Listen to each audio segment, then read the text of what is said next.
Hi everybody, John with Fathouse Fabrications. Today we're going to be going over our Kirkey seat mount brackets, install process, and what all's involved. So first up, you want to start with your seat in the full forward position.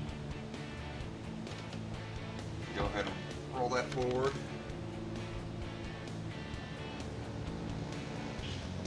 And there's 4 bolts that hold the factory seat down. There's a couple plastic covers you got to get out the way. They just push straight backwards, one little clip on them. And those are the covers, and that's the clip. They push off pretty easily. The other one. Once you get those out the way, there's 2 15mm nuts that hold the seat down on the back on some studs. Just go ahead and take those off.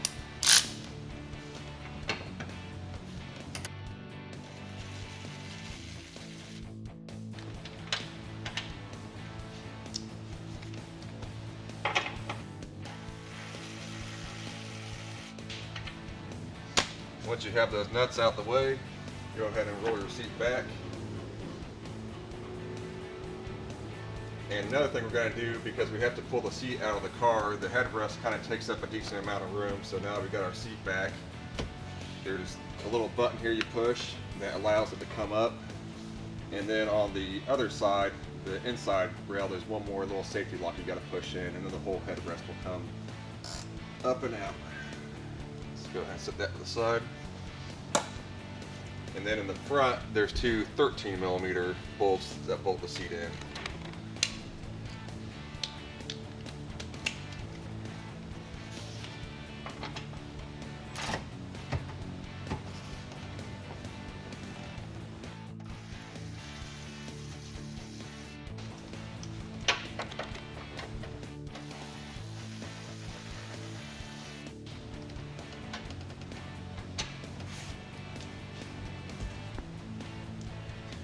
Now, underneath the seat there's going to be 2 connectors. One's going to be a large gray connector, and the other one's going to be a small yellow 2-wire connector.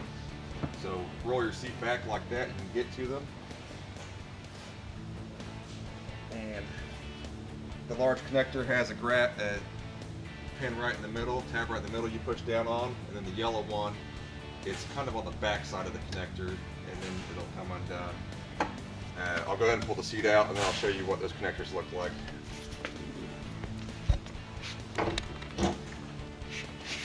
Be careful not to scratch your door or door seal coming out. Alright, so this is the yellow connector I was talking about, and this is the tab you need to push on right here. And you can see like that, and then it will allow you to pull the other connector out. Now the large gray connector, the tab on it is inside the car. Alright, now that we got the factory seat out of the way, the next step is to get your seat rails mounted into the car. These are the seat rails that come with our kit, and you notice there's a lot of different options for where you want to mount the seat. Plus everything is gusseted and welded up really strong, so this is a very solid piece. There's a left and a right, just like so. And so just set them down on the studs in the back, kind of line them up in the front. And then use your factory hardware to go ahead and bolt these back in.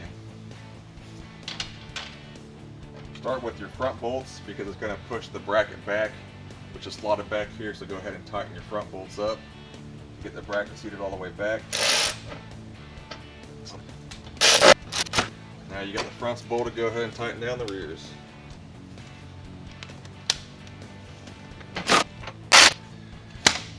We got the rails in.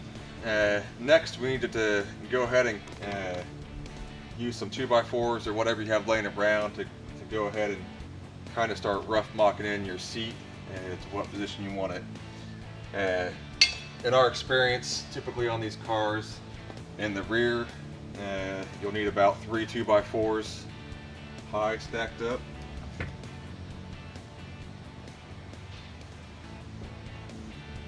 And then a couple of them in the front, right on the hump here. That's going to be a pretty close starting point. Not only that, but since there's so much adjustability in our brackets, you don't have to necessarily know exactly where you want it the first time, but as long as you get fairly close, you have a little bit of adjustment. You can still dial it in afterwards. Alright, now that we got our board stacked up and our rails installed, let's go ahead and set the seat in.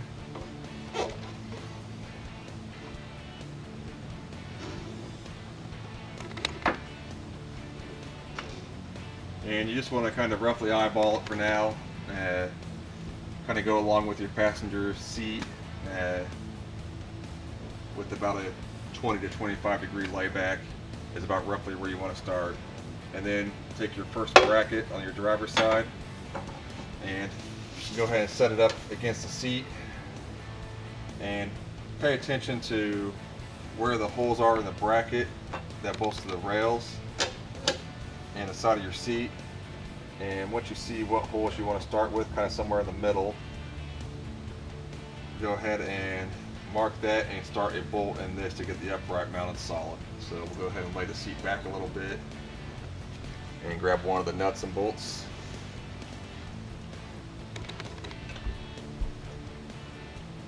And we'll just loosely start this in just to give us a little bit more firm way to mark our first hole to drill in the seat. Now this seat's already had some holes drilled in it from being installed in another car, but the same process will apply. Verify that's still about where we want to be.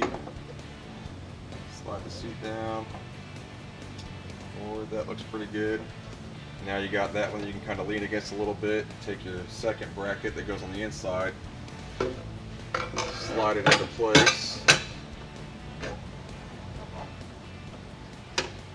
And what I do is I try to mirror everything. So on this bracket we are the second hole back on the rail. So I'm going to install that bracket on the second hole back as well. And this is a 17 size seat as far as width is concerned. You do need to pay attention to that when you're ordering your seat, what width you have, because we have different brackets that ship with different seats. So whether it's a wider seat or a narrow seat, for instance, this is for a 16 and under bracket, which is a little bit narrower than the ones that we're using on these, and it'll sit facing outwards instead of inwards like that one does. So now we got that one bolted in. Let's go ahead and get our one on the inside bolted in. So just go ahead and let that lay back again a little bit. Grab your bolt and nut.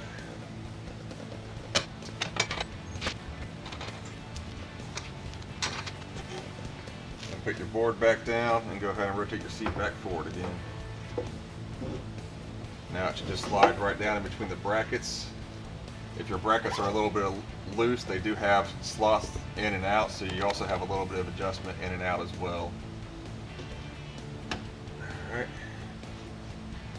And once you have it roughly where you want it, go ahead and take a Sharpie and you would mark your holes through the hole here, which you can get to with the Sharpie pretty easily. And then on the inside, since you can't get to it with the Sharpie without taking your center console out, you'll need to use a little 90-degree pick or anything you have that'll scribe a mark in the aluminum. So go ahead and with your pick, get the seat about where you want it,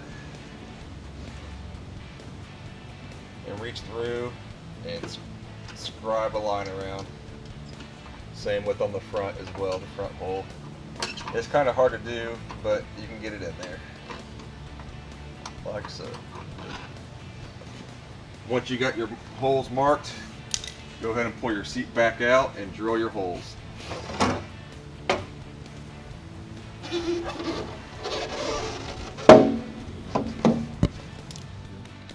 Now that we have our holes drilled in the seat, let's go ahead and bolt it in and see where we're at. For this, we can go ahead and take our wood out of the way.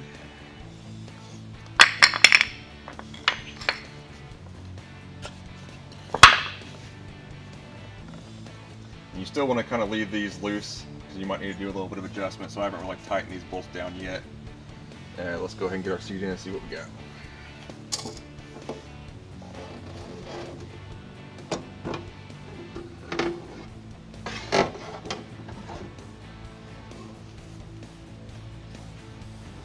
Now, when you're installing the bolts in the seat, you need to make sure to have the nuts facing out because you don't want the bolt poking you, so you want the button head on the inside.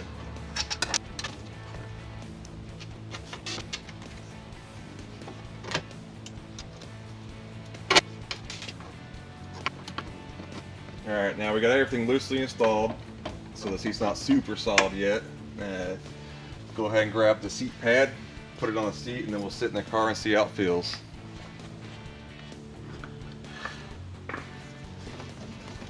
Now, you definitely want to get the seat pad on here before you decide if you really want to move it at all, because it's going to change where you sit at in it versus sitting in the seat bare without a pad. So go ahead and get your seat cover in. You don't necessarily have to snap it in all the way, but get it kind of pushed down like so.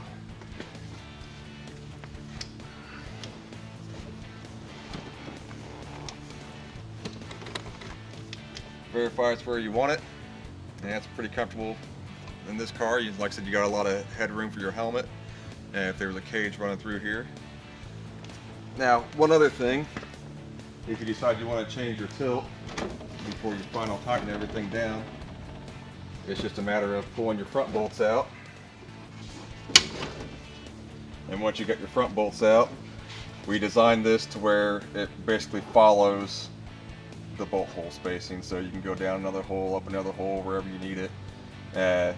If it does change a little bit, you can always drill another new hole in your Kirkey seat, put it where you want it, and you're good to go.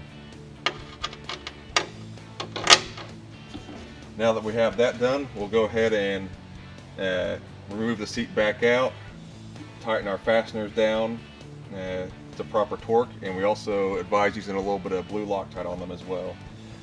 If you want, you can go ahead and leave the seat together like this and just unbolt your rail so you don't have to worry about losing where it's at.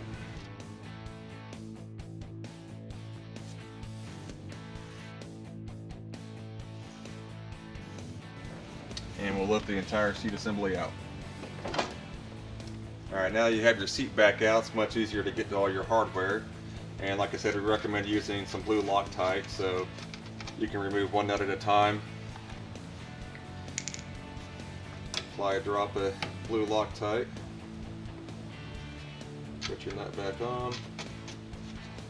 And then these are M8 hardware bolts, so we'll torque these to about 17 foot-pounds, so it'll be sufficient.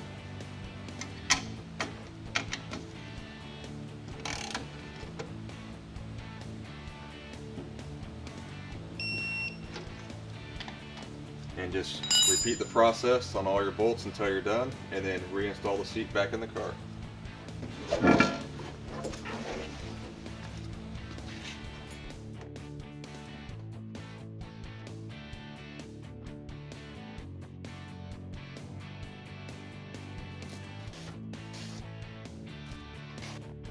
Alright, now the seat's bolted in and secure, the only thing left to do would be to mount the seat back bar. Now this particular car doesn't have a roll cage, but I will show you what that looks like installed on another car with a roll cage. Alright, now the last step with these seats is you can't install them with just the seat brackets. You also have to support the back of the seat with a seat back bar. Now on this car we used a clamshell piece here and cut a piece of steel tubing to run to a plate on the back of the seat. Now once you have that mocked up where you want it, go ahead and drill your holes and put your hardware in there and bolt it down. Once that's done, the seat is final installed. It's solid and it's not going anywhere. Now that you have your seat back installed, the seat's solid, all you have to do is put the cover on and route your belts. If you have any questions or would like to order this, you can visit our website at fathousefab.com or email us at sales@fathousefab.com. Thanks for watching.